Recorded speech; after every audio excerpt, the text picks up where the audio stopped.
Well guys, WrestleMania 37 is now officially over and done with, and by all means this year's Showcase of the Immortals was truly a special and intriguing show, filled with lots of cool and big moments, with arguably the biggest aspect being the fact that for the first time in over one full calendar year, the show was broadcasted in front of a live audience of fans, which is something that is truly an underrated aspect of WWE, as the fans made the atmosphere for the matches so much better compared to when WWE have their shows in the Thunderdome with a virtual audience. Before we get into the recap of Day 2 of WrestleMania 37, as well as the big story surrounding the second day of WrestleMania, we definitely have to go over some of the big matches from Day 1 of WrestleMania 37 for the fans who perhaps missed out on Mania yesterday, as well as all of the big news and rumors about the big Day 1 or WrestleMania 37 matches and outcomes.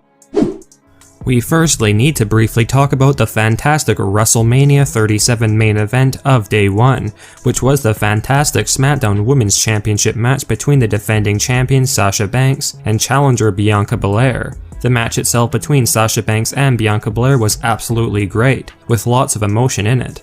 And after giving fans a truly awesome main event, when it was all said and done, Bianca Belair achieved her biggest accomplishment thus far in her WWE career by pinning Sasha Banks to win her first ever SmackDown Women's title, much to the delight of the fans in attendance for WrestleMania 37. The match was great and the result was even better, as the ever-capable Bianca Belair will now be leading SmackDown's women's division moving forward in 2021, and it was easy to tell that this moment meant so much for Belair, and it was well deserved. One of our sources has mentioned that Vince McMahon was extremely happy with the Sasha Banks vs Bianca Belair match, and feels Bianca can become a massive star for WWE after her crowning moment last night on Day 1 of WrestleMania 37.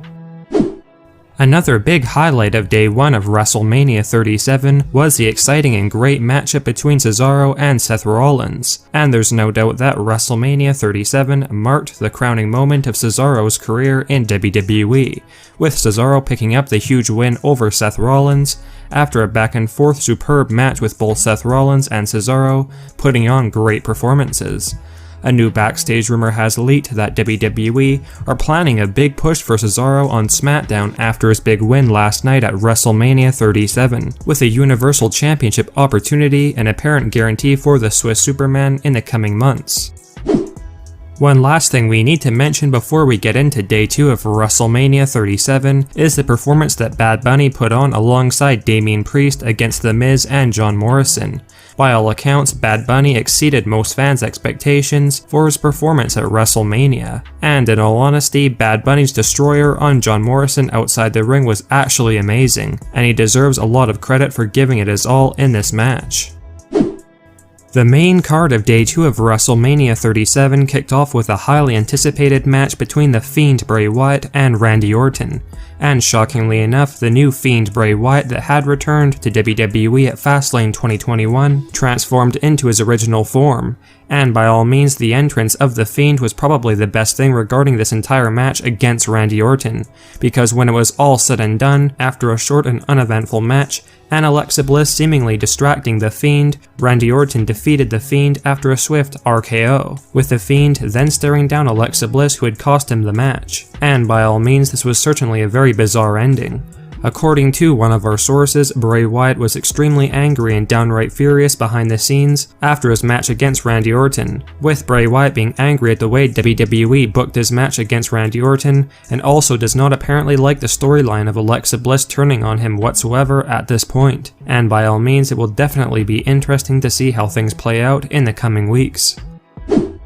We then had the women's tag team title match between Shayna Baszler and Nia Jax against challengers Natalya and Tamina, and by all means this was a pretty solid match, with Shayna and Nia retaining their women's tag team championships.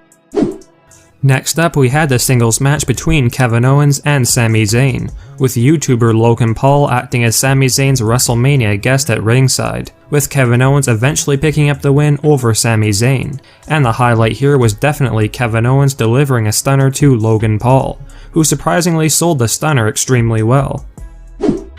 We then had the United States Championship match between defending champion Riddle against challenger Sheamus, and there's no doubt that this was a fantastic and hard-hitting match between the two superstars, and Sheamus delivered an equally devastating and amazing mid-air brogue kick to pin Riddle to win the United States Championship. Next up, we had the Intercontinental Championship match between Big E and Apollo Crews, and it cannot be denied that this match ended with a pretty big upset, with Apollo defeating Big E to win the Intercontinental title, with the help of a mysterious monstrous big man, who some of you may know him as Dabba Kato from Raw Underground. We then had the Raw Women's Championship match between the defending champion Asuka against challenger Rhea Ripley in the co-main event of WrestleMania Sunday. The match itself between Rhea Ripley and Asuka was definitely solid, although perhaps not quite as great as the SmackDown Women's Championship match from day one of WrestleMania 37 between Sasha Banks and Bianca Belair. But nonetheless, Asuka vs Rhea Ripley was still more than decent, and the match result is something that many fans are very happy about, as Rhea Ripley managed to defeat Asuka to win her first ever Raw Women's title. Rhea Ripley is certainly a women's division superstar with a lot of potential, and she has now officially become the face of Raw's women's division moving forward, which is refreshing to see.